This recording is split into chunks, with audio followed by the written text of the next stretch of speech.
Hi guys, welcome to my YouTube channel मुरुनीस kitchen. चलो देखिए आज वेजिटेबल सूप। मुझे नहीं मक्का आ पियाज कैप्सिकम किछि रसुण किछि अदा आ गाजर आ बंधाकोबी। मुझे गोटे पैन बसैली तापर मु 2 चम्मच तेल देली। मु रसुण पकई भाजिली। तापर मुझे किछि अदा देली, कटा होइतबा अदा आ कटा होइतबा रसुण पकई मु किछि समय भाजिली।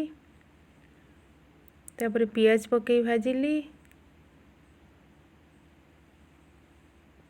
पियाज किछि समय भाजिला परे मुझे गाजर कटा होइतबा गाजर पकईली। गाजर सहित कोबी बंधा कोबी ता सहित मु कैप्सिकम पकईली।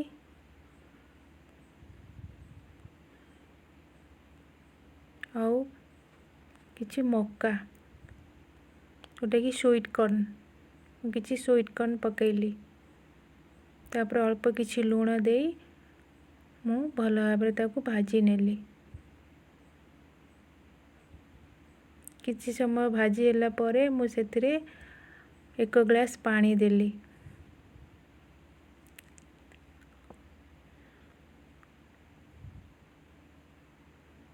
पानी देई अल्प समय घोड़े की ताकू रखीदेली। एटी मु नेजी कॉर्नफ्लोर 2 चम्मच कॉर्नफ्लोर ताकू किछि पानी देई मु तार घोलटा तैयारी करदेली।